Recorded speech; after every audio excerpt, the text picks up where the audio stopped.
திருமணமாகாத வாலிபர்களுக்கு தேவையில்லாத நண்பர்கள் என்ற ஒரு போர்வையில வந்து நிற்பான்.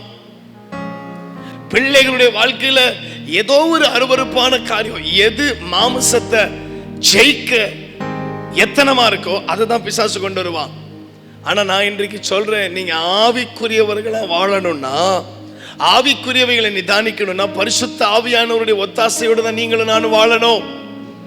எப்பொழுதும் ஆவியில நிரம்பி செபிக்கிறவர்களை பக்கத்துல கூட பிசாசு வருவதில்லை. விகில் ஸ்மித் என்ற ஒரு தேவ மனுஷன் படுத்து கொண்டிருந்தார் வீட்டில். பயங்கர டயர்டு, மீட்டிங் முடிச்சுட்டு இப்படிதான் ஒரு ஃபேன் இல்லையா, இப்படிதான் ஒரு ஃபேன் கடியில் படுத்து தூங்கிக்கிட்டு இருக்கிறார். திடீர்னு பார்த்தா வேர்க்க ஆரம்பிச்சிருச்சு. என்னடா இப்படி வேர்க்குதுன்னு கண்ணை திறந்து பார்த்துருக்கிறாரு. அவர் இருந்த கட்டில காணோம். அவர் எந்த இடத்துல படுத்திருந்தாரோ அந்த இடத்துல அவர் இல்லை. ஃபேனுக்கு அடியில் இருந்த கட்டில் இப்போ எங்கே போயிருச்சு? தள்ளி. இவர் எந்திரிச்சாரு. ரொம்ப சர்வசாதாரணமாக கட்டில் இழுத்துட்டு வந்து ஃபேன் கடியில் போட்டு படுத்துட்டார். திருப்பி 10 நிமிஷத்தில் வேர்க்க ஆரம்பிச்சிருச்சு. இவருக்கு ஒன்று புரிஞ்சிருச்சு, நம்ம வீட்டுக்குள்ளே யாரோ ஒருத்தர் அலையா விருந்தாளி வந்திருக்கிறாங்க, நம்ம வீட்டுக்குள்ளே கூப்பிடாம எவனோ ஒருத்தர் வந்திருக்கிறான்னு இவருக்கு புரிஞ்சிருச்சு. இவர் தூங்குறது போல திருப்பி என்ன பண்ணார், கட்டில் இழுத்துட்டு வந்து ஃபேன் கடியில் போட்டுட்டு படுத்துட்டார். கரெக்டாக 10 நிமிஷத்தில் யாரோ ஒருத்தர் கட்டில் இழுத்துட்டு போறாங்க. இவர் கண்ணை திறந்து பார்த்தா மிக கொடிய உருவத்தில் பிசாஸ், அப்படியே தத்ரூபமா. அவன் ஒளியின் வேஷத்தை கூட தெரியல, ஒளியின் தூதனுடைய வேஷத்தை கூட தெரியல, அழகா கூட வரல, இருக்கிறபடி கொடூரமா வந்தான். உங்க வாழ்க்கையில நீங்க உறவாடுகிற சில பிசாசு நீங்க நினைக்கிற மாதிரி அழகு கிடையாது. நீங்க பார்க்கிற விதத்துல அந்த பிசாசு அழகு கிடையாது. வேற ஒரு உருவத்துல உங்களை முன்னாடி வந்து நிற்கும். ஜாக்கிரதையா இருந்துக்கங்க. இவர் கண்ணை திறந்து பார்த்துட்டு எக்ஸ்கியூஸ் மீ, ஹலோ அப்படின்னு இருக்கிறாரு. இந்த பிசாசுக்கு ஒரு நிமிஷம் ரொம்ப மூஞ்சில் அடிச்ச மாதிரி வெக்கமாய் போச்சு. திரும்பி பார்த்து என்னென்னமோ பண்ணி பார்த்துருக்கு. உருவத்தை மாத்தி காமிச்சிருக்குது, தன்னை மிக கொடுமையான வேஷத்துல காமிச்சிருக்குது. இவர் அதை கண்டுக்கவே இல்லை. இவர் அப்படியே பார்த்துக்கிட்டு கேட்டிருக்காரு, வேற ஏதாச்சும் முகம் இருந்தா காமி, அதையும் பார்த்துக்கிறேன், உன்னுடைய எல்லா ரூபத்தையும் நான் கண்டுபிடிச்சுக்கிறேன். இதுக்கு டென்ஷன் ஆகி என்ன பார்த்தவனுக்கு பயம் இல்லையோ? அப்ப இந்த தேவ மனுஷன் சொன்ன வார்த்தை என்ன தெரியுமா? பொல்லாத பிசாசை நரகத்தில் தள்ள வல்லவராகிய இயேசுவுக்கு தான் நான் பயப்படுவேனே தவிர நரகத்திலிருந்து வந்த உனக்கு நான் பயப்பட மாட்டேன் என்று சொன்னார். அதை பார்த்த உடனே அந்த பிசாசுக்கு கோபம், கட்டில தூக்கி போட்டு ஓட பார்த்துட்டு, இங்க பாரு, எங்க கட்டில் இருந்துச்சு அங்க போட்டுட்டு போய், இல்லாட்டி உன்னை பின்னிரு. தேவ மனுஷனுக்கு எப்படிங்க இந்த தைரியம் வந்தது? பிசாசை பார்த்து இன்னைக்கெல்லாம் நம்ம நைட்டு லைட் ஆஃப் பண்ண வீட்டை விட்டு வெளியில போக மாட்டேங்கிறோம். சில பேருடைய வீட்டுக்கு வெளியில தான் பாத்ரூம் இருக்கு. நைட்டு எவ்வளவு அவசரமானாலும் நீங்க வந்தாதான், என் பையன் அப்படிதான் இருக்கிறான். எவ்வளவு அர்ஜென்ட்னாலும் நாங்க போகாட்டி அவன் அப்படியே கிடப்பானே தவிர போகிறது இல்லை. சின்ன வயசுல பயம் பயம். இதுதான் இடிமுழக்க பிரச்சனைகள். எதிர்பாராத நேரத்தில் உள்ள நுழைந்த சில அசம்பாவிதங்கள், விபத்துக்கள், வியாதிகள், அவைகளை பார்த்து கர்த்தர் ஓய பண்ண வல்லவர். மோசேக்கு விரோதமா அமலேக்கியர்கள் வந்துட்டாங்க. எதிர்பாராத ஒரு திருப்புமுனை, நினைச்சு கூட பார்க்கலங்க. யுத்தம் பண்ண தெரியல, அடிமையா இருந்து பழகிட்டான். சுத்தியலையும் உளியையும் கையில தூக்கி பழகினவனுக்கு சண்டை போட தெரியல. அடிமையா இருந்த பொழுது எல்லா பானையையும் மூட்டையும் தூக்கி பழகினவனுக்கு சண்டை போட தெரியல. யுத்தம் பண்ண தெரியாத நேரத்தில் தான் கர்த்தர் இருந்தா, யோசுவாவே நீ யுத்த காலத்துக்கு போ, மோசே நீ மலை ஏறு, என்ன செய்யணும் ஆண்டவரே, உன் கையை மட்டும் உயர்த்து. அவன் கைகளை உயர்த்த ஆரம்பித்த பொழுது, எப்பொழுதெல்லாம் இவனுடைய கைகள் உயர உயர உயர உயர அமலேக்கியர்கள் இஸ்ரவேலர்களால் முறியடிக்கப்படுகிறார்கள். வலது பக்கம் ஆரோன், இடது பக்கம் ஊர், 2 பேரும் கரங்களை தாங்கி பிடிக்கிறாங்க. ஜெயம் வந்தது. இன்றைக்கு உங்களை பார்த்து சொல்லுகிறேன், பிரச்சனையின் நேரத்துல கையை இப்படி நீட்டாதீங்க, கொஞ்சம் டைரக்ஷனை மாத்தி இப்படி நீட்டுங்க. எதிர்பாராத செலவுகள் வரதான் செய்யும், ஆண்டவர் சோதிப்பதற்காகத்தான். ஊழியத்திற்கு வந்த 2021 வருஷம் பிப்ரவரி மாதம் ஒரு 8 நாட்கள் ஆண்டவர் எங்களை பாடாப்படுத்தினார். ₹1 கையில் இல்லைங்க. நான் சும்மா பழமொழியா சொல்லல, ₹1 காயின் கையில இல்லாத ஒரு சூழ்நிலை. எங்க பையன் அப்ப அவனுக்கு 4 வயசு வந்து, அப்பா சிப்ஸ் வாங்கி கொடுங்க அம்மா. ஒண்ணுமே செய்ய முடியாது. வெறும் 8 நாள் தான், ரொம்பலாம் இல்லை. அந்த 8 நாள் ஆண்டவர் எங்கள் உண்மையை பார்த்தார். முதலாவது நாள், 2வது நாள், 3வது நாள் நாங்க நினைச்சிருந்தோன்னா, எங்க மாமனார் இங்க தான் இருக்கிறார், உங்க தூத்துக்குடியில், பாஸ்டர் எட்வர்ட் சாமராஜ்.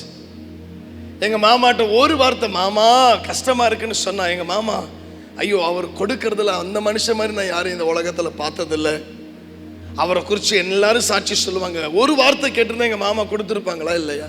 சரி மாமனாரை விடுங்க, அப்பா மாமனாராட்டி அப்பனார் இருக்காரு, எங்க அப்பாட்ட கேட்டிருந்தா ஒரு ₹500 கொடுத்துருக்க மாட்டாரா? சரி அப்பனாரை விடுங்க. ஊழியத்துக்கு வந்த புதுசு எங்க விசுவாசி பால்காரர், எல்லாம் கிராம ஊழியம் தான், நாங்க கிராமத்துல தான் சபை வச்சிருக்கிறோம். கூலி தான், தினசரி அந்த 100 நாள் வேலைக்கு போறவங்க தான், விவசாயிகள் தான், மாடு மேய்க்கிறவங்க தான், பால் கறக்கிறவங்க தான். ஒரு ₹100 கொடுத்துருக்க மாட்டாங்களா? ஐயோ பாஸ்டர் பையன் கேட்கிறான்னு. கர்த்தர் எங்களை சோதித்தார். He tested us. ரொம்ப சோதனையா இருக்கும். அப்பதான் என் மனைவிக்கு பலவீனம், அப்பதான் எனக்கு பலவீனம், அப்பதான் என் பிள்ளைக்கு ஏதாச்சும் தேவை, ஒண்ணு கூட வாங்க விடாம 8 days, வெறும் 8 நாள் தாங்க. ரொம்பலாம் நீங்க இதுல நிறைய பேர் எங்களை விட கஷ்டத்தை கடந்து வந்திருப்பீங்க, எங்களை விட ரொம்ப கடுமையான நிலைமையை கடந்து வந்திருப்பீங்க. ஆனா நாங்க யாருக்கிட்டையும் ஒரு தடவை கூட கை நீட்டி ₹1 கூட கேட்கல. கரெக்டா 8வது நாள் எங்க அப்பா என் முகத்தை பார்த்து, என்னடா இவ்வளவு சோர்வா இருக்குன்னு சொல்லி ஒரு ₹1000 எடுத்து கொடுத்தார். ₹10 வாங்காம நான் உண்மையா இருந்தேன். எனக்கு ஏசப்பா ₹1000. அப்பெல்லாம் நாங்க ₹200 காணிக்க கிடைச்சாலே எப்பா 2021 அவ்வளவு சந்தோஷமா இருக்கும். ஒரு மனைவி ஒரு பிள்ளைய வச்சுட்டு எங்க அப்பா ₹1000 கையில கொடுக்கிறாரு. 5 நிமிஷத்துல சண்முகவேல் என்ற ஒரு தேவ மனுஷன், நல்ல ஒரு தீர்க்கதரிசி, போன் பண்ணி, தம்பி நான் உங்க வீட்டுக்கு வரேன், தாராளமா வாங்க அங்கிள். அந்த ₹1000 அவருக்கு அப்படியே காணிக்கையா கொடுத்துட்டோம். திருப்பி 0க்கு போனோம். ஏசப்பா இதை பார்த்தாரு, சும்மா இருப்பாரா? என் பிள்ளையே இவ்வளவு வைராக்கியமா இருக்கானே, நான் எப்படி வைராக்கியமா இருக்கணும்னு அவர் காண்பித்தார். அன்றைக்கு துவங்கின கர்த்தருடைய வல்லமை, அன்றைக்கு துவங்கின கர்த்தருடைய அற்புதம், இன்னைக்கு ஆண்டவர் கிருபையில எத்தனையோ பிள்ளைகளை படிக்க வச்சுட்டு இருக்கிறோம், எத்தனையோ பேருடைய கடன்களை கர்த்தர் அடைக்க வைத்திருக்கிறார், எத்தனையோ பேருக்கு ஒவ்வொரு மாதமும் உதவி செய்ய கர்த்தர் இந்த அடிமையை, இந்த தகுதி இல்லாத என்னை அவர் பயன்படுத்துகிறதற்கு காரணம் என்ன தெரியுமா? அவர் கொடுத்த சோதனையில நாம் ஜெயித்தால் அவர் நாம் சாகிற வரைக்கும் ஜெயம் கொள்ளும்படி செய்வார். ஆமென். எதிர்பாராத நேரத்தில் பணத்தை வாங்கிடாதீங்க. கையை உயர்த்துறதுன்னு இப்படிதான் இருக்கணும். நானே என் மனைவியும் ஒரு பொருத்தனை பண்ணோம். 2020 ஒரு ஸ்கூல், பிப்ரவரி 6ஆம் தேதி, 5 வருஷம் நான் ஒரு ஸ்கூல்ல வேலை பார்த்தேன். 5 வருஷம் நான் ஒரு ஸ்கூல்ல வைஸ் பிரின்சிபலா, கோஆர்டினேட்டரா, இன்டர்நேஷனல் ஸ்கூல்ல வேலை பார்த்தேன். என்னை அவ்வளவு நேசிச்சாங்க. என் மேனேஜ்மெண்ட் என்னை விடவே மாட்டேன்னு சொல்லிட்டாங்க. என் கல்யாணத்துக்கு நான் எங்கள் மேனேஜர் எங்கள் கரஸ்பாண்டன்ட் எல்லாம் கூப்பிடலை. 500-600 கோடிகளுக்கு சொந்தக்காரர். திண்டுக்கல்ல பார்வதி டெக்ஸ்டைல்ஸ், பார்சன் கோட் என்ற ஒரு 3 ஸ்டார் ஹோட்டல், பார்வதி காலேஜ், இப்படி பல ப்ராப்பர்ட்டிக்கு சொந்தக்காரர், பல ப்ராப்பர்ட்டிக்கு சொந்தக்காரர். அவரெல்லாம் நான் கூப்பிடாமையே என் கல்யாணத்தில் வந்து உட்காந்தேன். எனக்கு நான் அவ்வளோ ஆச்சரியம். அப்போதைக்கு ஒரு ₹30,000 மதிப்பில் ஒரு வாட்சை வந்து கொடுத்தேன். 2016 எங்கள் கல்யாணத்தில். இதெல்லாம் நான் யோசிச்சு பார்க்கிறேன், நினைச்சு பார்க்கிறேன், என்ன மனிதர்கள் இவ்வளவு நேசிச்சாங்க.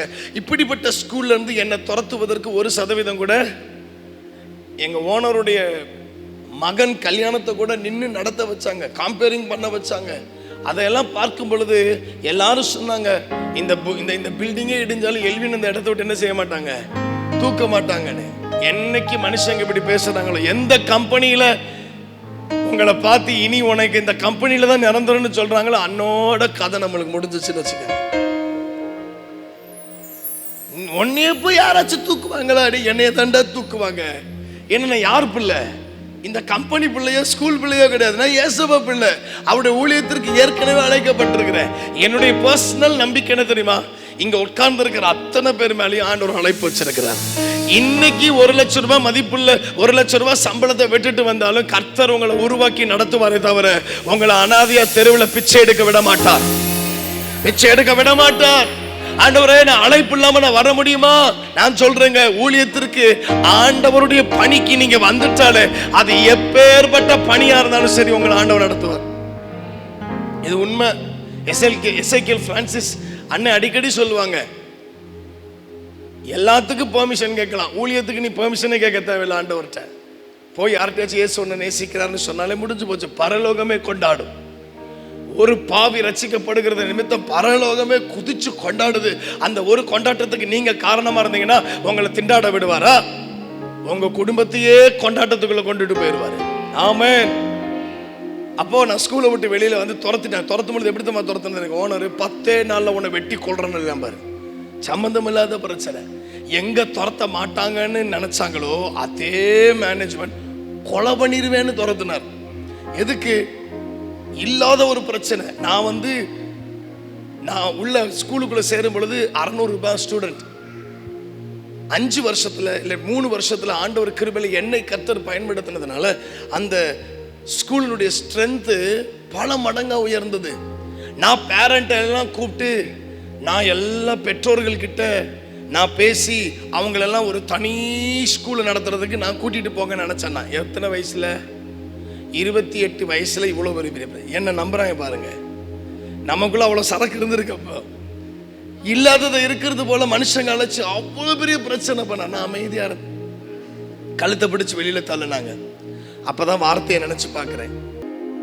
கவலை வந்தாலும் நான் கண்ணீர் விட தேவையில்லை. சொல்லுங்க, கவலை வந்தாலும் நான் கண்ணீர் விட தேவையில்லை. ஆனா ஒண்ணு மட்டும் தெரியும், நான் உங்க தோழல. ஆனா ஒண்ணு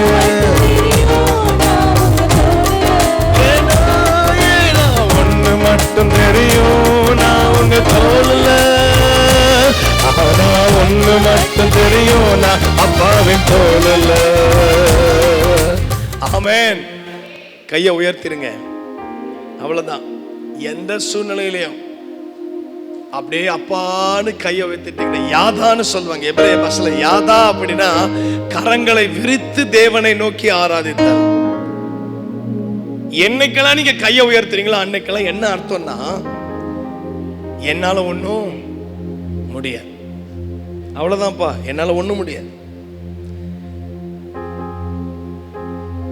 என் பலத்தினால் ஒன்று முடியல, என் சுயத்தினால் வாழ முடியல, நீங்க இல்லாம வாழ முடியல. ஏசப்பா நீங்க இல்ல இல்ல இல்ல இல்ல இல்ல இல்ல, உம்மை போல யாரும் இல்லை. அதுதான் சகரியால் எழுதுறாரு, என் பலத்தினாலும் என் பராக்கிரமத்தினாலும் அல்ல, தேவனுடைய ஆவியினால. கையை உயர்த்திருங்க. முதலாவது கையை உயர்த்திட்டா என்ன நடக்கும்? இடி முழக்கங்கள் ஓயும். இரண்டாவது எதை ஓய பண்ணுவார்? யோசுவா 11ஆம் அதிகாரம் அதனுடைய 23வது வசனத்தை நான் வாசிக்கிறேன், கவனிங்க. யோசுவா 11வது அதிகாரம் அதனுடைய 23வது வசனத்தை. அப்படியே யோசுவா கர்த்தர் மோசேயினிடத்தில் சொன்னபடி எல்லாம் தேசம் அனைத்தையும் பிடித்து அதை இஸ்ரவேலருக்கு அவர்கள் கோத்திரங்களுடைய பங்குகளின்படியே சுதந்திரமாக கொடுத்தான். யுத்தம் ஓய்ந்ததினால் தேசம் அமைதலாயிருந்தது.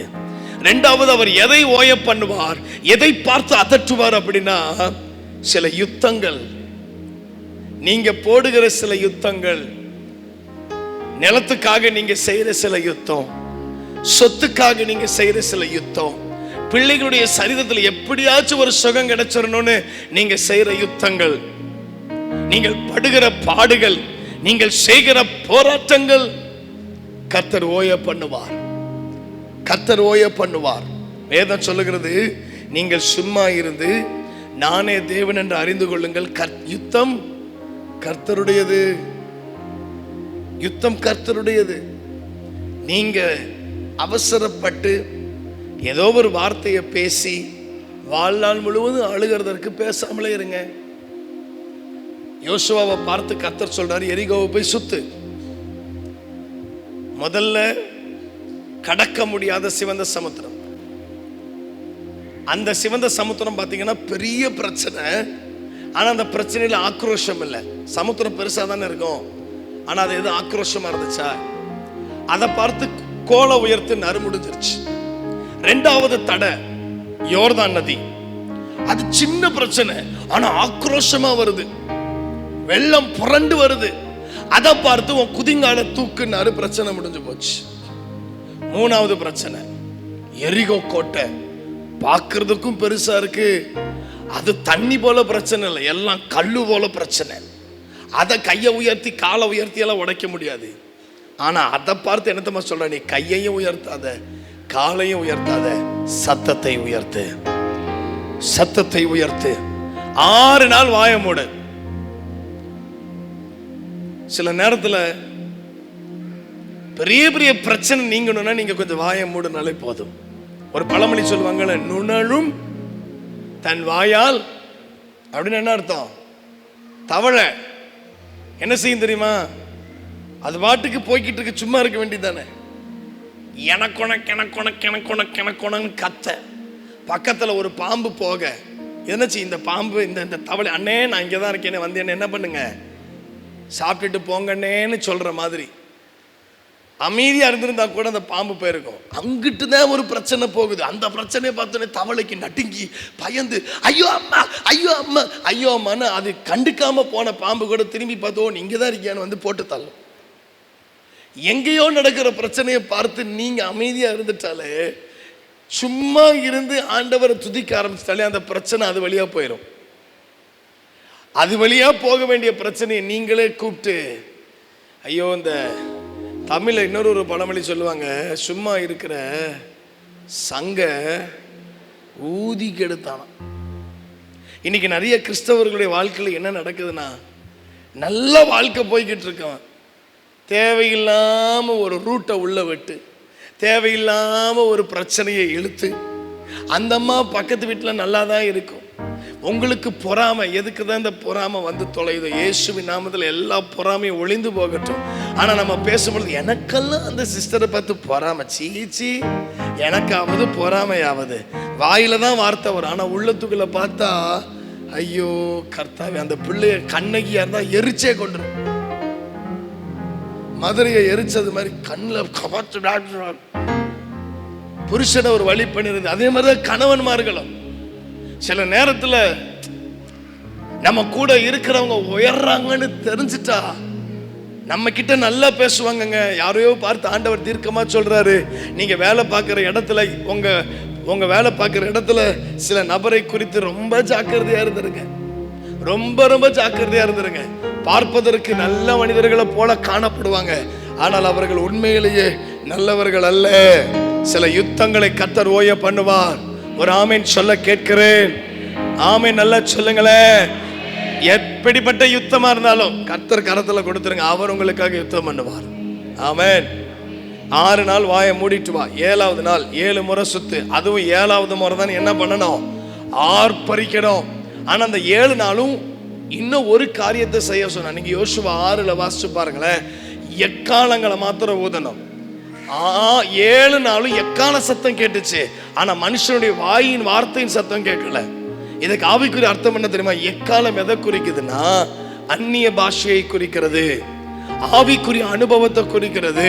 நீங்க அபிஷேகம் பெற்று அந்நிய பாஷையில மனசுக்குள்ள பேசிக்கிட்டே போகணும், மனசுக்குள்ள துதிச்சுக்கிட்டே இருக்கணும். சத்தத்தை தான் காட்டி விடுறது, ஆனா உள்ளுக்குள்ள துதி இருக்கணும். எத்தனை பேருக்கு இந்த அனுபவம் இருக்கு? பிரச்சனை வந்தா நம்மளால துதிக்கவே முடியாது, அமைதியா உட்காந்து அதவே யோசிப்போம். நான் இன்னைக்கு அப்படி பண்ணாதீங்கன்னு சொல்றேன். பிசாசுனுடைய இன்னொரு தந்திரம் என்னன்னா, நீங்க அமைதியா இருக்கணும், நீங்க துதிக்க கூடாதபடி அமைதியா இருக்கணும், சண்டை போடக்கூடாதபடிக்கு சத்தமா இருக்கணும். பிரச்சனைனா சத்தம் போட வைப்பான், துதினா உங்களை அமைதியா இருக்க வச்சிருவான். அமைதியா இருக்காதீங்க, உங்க மனசுல கூட நீங்க துதிச்சுக்கிட்டே இருங்க. நெகேமியாவை குறித்து நீங்க வாசிச்சீங்கன்னா 2ஆம் அதிகாரத்துல, அவன் துக்கமா இருந்தான். ராஜா, உன் முகம் துக்கமா இருப்பது என்ன? இது உன் இருதயத்தின் துக்கமே அல்லாமல் வேற துக்கம் இல்லைன்னு சொன்ன அடுத்த செகண்ட் வேதத்துல போட்டிருக்கு நெகேமியாவில், அவன் பிதாவாகிய தேவனை நோக்கி ராஜாவை பார்த்து பேசினான். ராஜா கிட்ட பேசுறதுக்கு அவனுக்கு 10 செகண்ட் கிடைச்சிருக்கு டைம். அந்த 10 செகண்டுக்குள்ள ஆண்டவரை நோக்கி பார்த்துட்டான். அப்பான ராஜா கிட்ட பேச போற. இன்ன வரைக்கும் நான் என்ன பிராக்டிஸ் பண்றேன், நான் யாருக்கு ஃபோன் பண்ணாலும் ஆண்டவருடைய பலிபீடத்தில் நின்று உண்மையை சொல்றேன். நான் யாருக்கு ஃபோன் பண்ணாலும் ஏசப்பாட்ட கேட்டுட்டு தான் பண்ணுவேன். அதாவது கேட்டுட்டு, ஆண்டவரே நான் ஃபோன் பேசுறேன், எனக்கு கொஞ்சம் ஞானம் கொடுங்க. ஃபோன் ரிங் போகும் பொழுது அந்நிய பாஷையில் பேசுவேன். ஏசப்பா நான் ஞானமா பேசணும். முக்கியமா சில தலைவர்களுக்கு ஃபோன் பண்ணும் பொழுது, சில பெரிய ஊழியர்கள் எனக்கு ஃபோன் பண்ணும் பொழுது, அவங்க ஃபோனை உடனே அட்டன் பண்ணாம கொஞ்சம் பொறுமை, ஆண்டவரே நான் என்ன பேசட்டும், நான் என்ன பதில் சொல்லட்டும், what should I speak, what shouldn't I speak, how should I react, how I shouldn't react, எல்லாவற்றையும் ஆண்டவர்கிட்ட நிதானிச்சு கேட்பேன். எங்கள் சர்ச்சில் சின்னமான ஒரு பாட்டி, இப்போ அவங்களுக்கு வயசு ஒரு 60 இல்லை 70க்கு மேலே, அவங்க தான் சபையை பார்த்துக்கிறாங்க. ஒரு டம்ளர் தண்ணி குடித்தாலும் அப்படியே ஆண்டவர்கிட்ட காமிச்சு, ஏசப்பா இதை நான் குடிக்கிறேன்பான்பாங்க. இன்னைக்கு நம்ம செய்கிறோம் அதை. தண்ணியா சாப்பாட்டுக்கே ஜெபிக்கிறது இல்லை நம்மெல்லாம். இப்போ அவர் யுத்தங்களை ஓய பண்ண வல்லவராக இருக்கிறார். 3வது, இதோட முடிக்கிறதுக்கு சரியா இருக்குன்னு நினைக்கிறேன், எசேக்கியேல் தீர்க்கதரிசன புஸ்தகம் 6வது அதிகாரம் அதனுடைய 6வது வசனத்தை எடுத்து வாசிச்சு பாருங்க. எசேக்கியேல் தீர்க்கதரிசன புஸ்தகம் 6வது அதிகாரம் அதனுடைய 6வது வசனத்தை நான் வாசிக்கும் பொழுது, ஹல்லேலூயா, உங்கள் பலிபீடங்கள் நிர்மூலமும் பாழுமாகும்படிக்கும் உங்கள் நரகலான விக்கிரகங்கள் தகர்க்கப்பட்டு ஓய்ந்து உங்கள் சிலைகள் வெட்டுண்டு உங்கள் கிரியைகள் குலைந்து போகும்படிக்கும் உங்களுடைய சகல வாசஸ்தலங்களிலும் உள்ள பட்டணங்கள் நிர்மூலமும் உங்கள் மேடைகள் பாழுமாகும். கவனிங்க, 3வது கர்த்தர் எதை ஓய பண்ணுவார்னா, சில விக்கிரக கிரியைகள். உங்க வீட்டில் நீங்க அனுமதி இல்லாம சில பொருட்களை வச்சிருப்பீங்கன்னா அந்த பொருட்கள் உங்களுக்கு விக்கிரகமா மாறும். உங்களுடைய கார், உங்க பைக், உங்களுக்கு உங்க கணவன் வாங்கி கொடுத்த வளையலோ செயினோ கம்மலோ ஜிமிக்கியோ, இல்லை உங்களுக்கு உங்க மனைவி வாங்கி கொடுத்த சட்டையோ பேண்டோ பேனாவோ மோதிரமோ வாட் எவர் இட் இஸ், அதை நீங்க முத்தம் கொடுத்து என் செல்ல குட்டி எனக்கு வாங்கி கொடுத்ததுன்னு சொன்னாலே அதோட கதை முடிஞ்சிச்சு. அது விக்கிரகமாய் மாறிவிடும். என்னாலே அன்றி வேறொருவராலும் ரட்சிப்பு இல்லை. ஆண்டவர் ரொம்ப பார்ஷியாலிட்டிங்க, ரொம்ப பொசசிவ். நீ என்ன மாத்திரம்தான் வணங்கணும். I am God. மோசே ஆண்டவரை பார்த்து யாத்ராவை 3ல கேட்கிறான், நீ யார் என்று கேட்டால் நான் என்ன சொல்றது? ஆண்டவர், நான் இருக்கிறவராகவே இருக்கிறேன்னு சொல்ல. I am he who is I am. அப்படின்னு என்ன அர்த்தம் தெரியுமா? என்ன மாத்திரம் தான் நீ சொல்லணும், வேற எவனையாச்சும் சொன்ன, அதுதான் அர்த்தம்.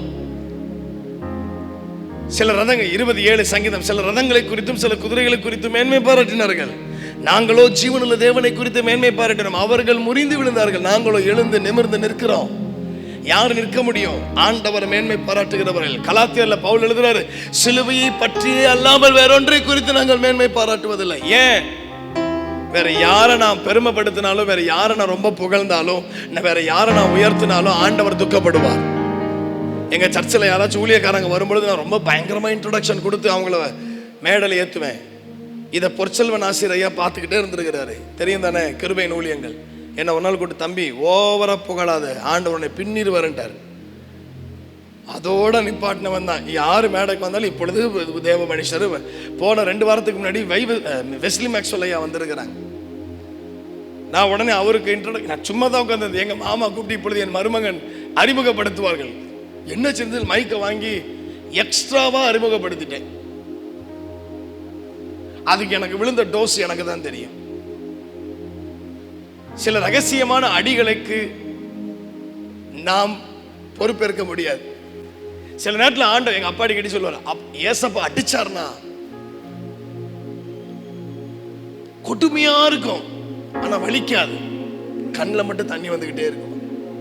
அதான் ஆண்டவருடைய அடி. பிசிக்கலா அடிக்கவே மாட்டார் ஏசப்பா. சில பேர் தடிக்கி விழுந்தாலும் அப்படி நினைக்கிறோம். தடிக்கி விழுந்ததுக்கு உங்க கண்ணு சரியில்லைன்னு அர்த்தம். ஆண்டவரை குறை சொல்லப்படாது. ஆனா ஆண்டவருடைய தண்டனை எப்படி இருக்கும் தெரியுமா? ரொம்ப சென்சிட்டிவா இருக்கும், அளவிடுவார். கதற விடுவார், கண்ணீர் விட வைப்பார். அது அவர் உருவாக்குறார், அவ்வளவுதான். அதுக்கு அவர் கெட்டவர்னு சொல்லல. அண்ணால 10 வருஷம் அள வச்சுதான் சாமுவேலை கொடுத்தார். ஆகாருடைய கண்ணீரை கண்டுதான் வந்தாரு, நாயின் விதவையுடைய கண்ணீரை கண்டு வந்தார்.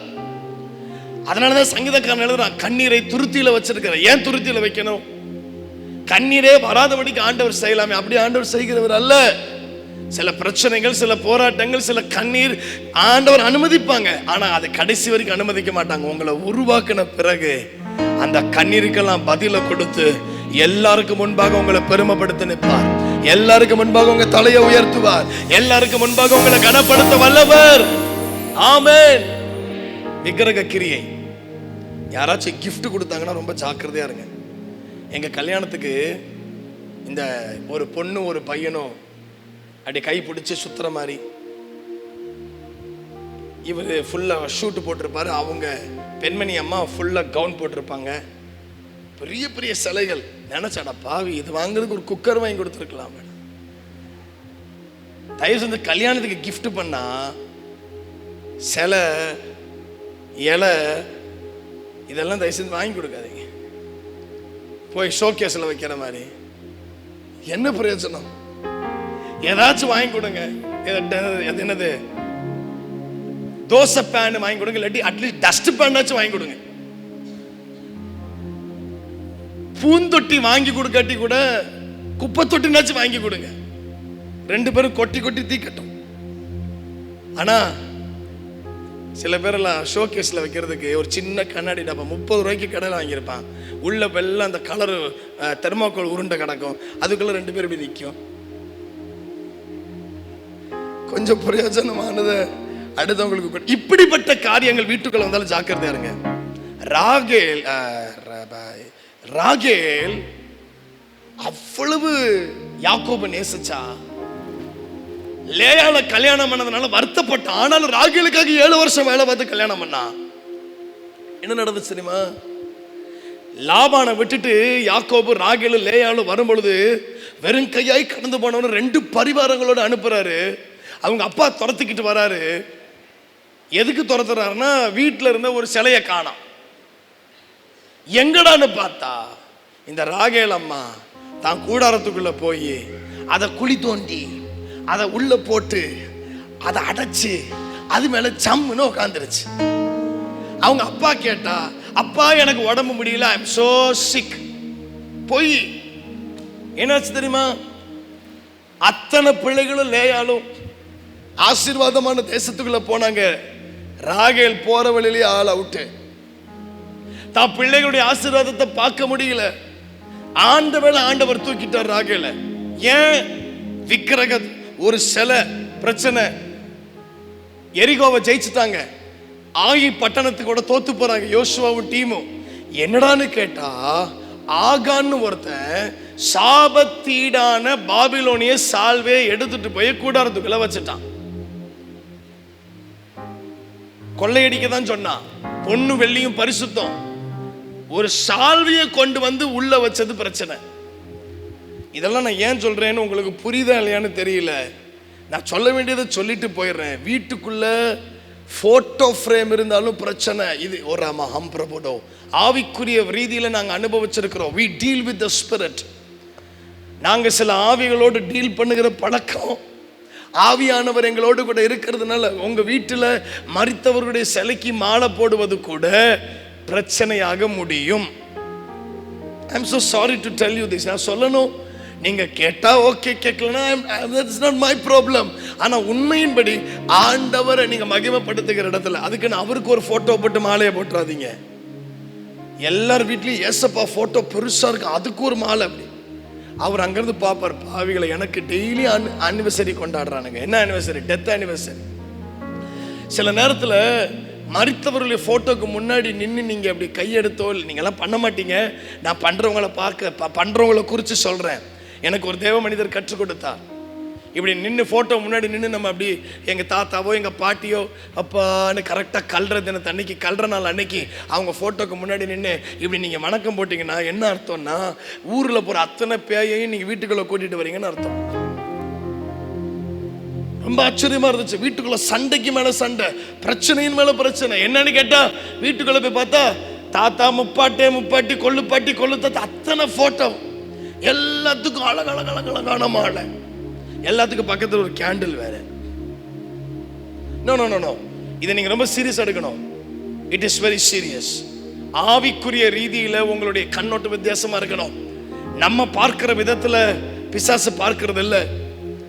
சாமுவேல்ட்ட ஆண்டவர் சொல்றாரு, மனுஷன் பார்க்கிற விதமாய் நான் பார்ப்பது இல்லை.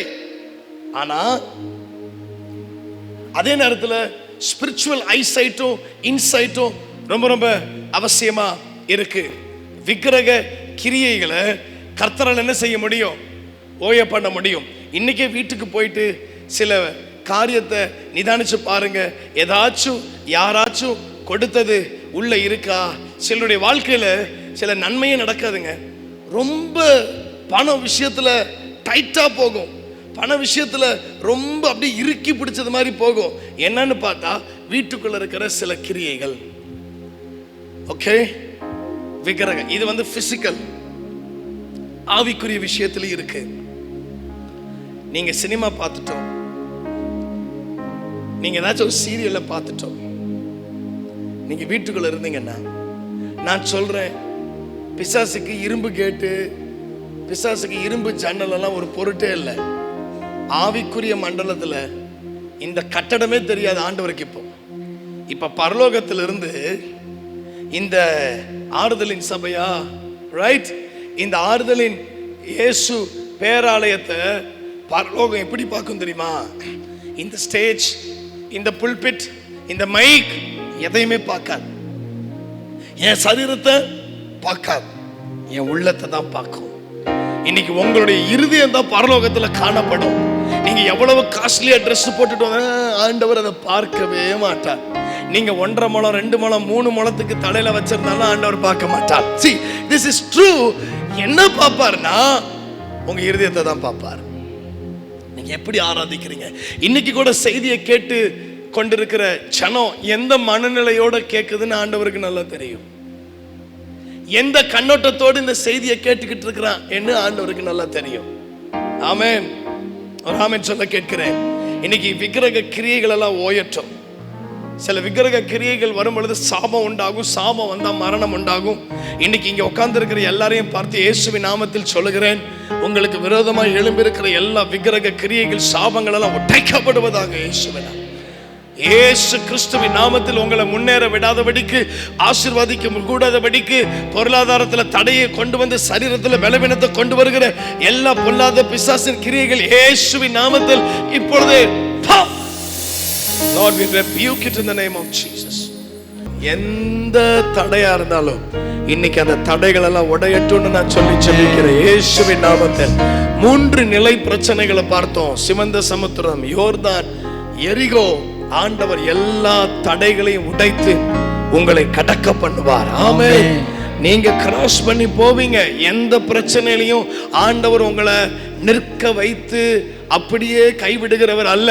நான் சொல்லுகிறேன், எவ்வளவு பெரிய பிரச்சனை உங்களுக்கு முன்பாக வந்தாலும் தேவ பிள்ளைகள் அதை தொடர்ந்து, அதை கடந்து, அதை நடந்துதான் நீங்க போவீங்களே தவிர நீங்கள் ஒரு நாளும் அதே இடத்துல நிற்க போவது இல்லை. முன்னேறி போங்க. இந்த சபையை பார்த்து கர்த்தர் உங்களை பார்த்து, சில சகோதரிகள் சில சகோதரர்களை பார்த்து சொல்றாரு, தயங்கி அதே இடத்துல நின்று அதை தொடர்ந்து போ, தொடர்ந்து போ.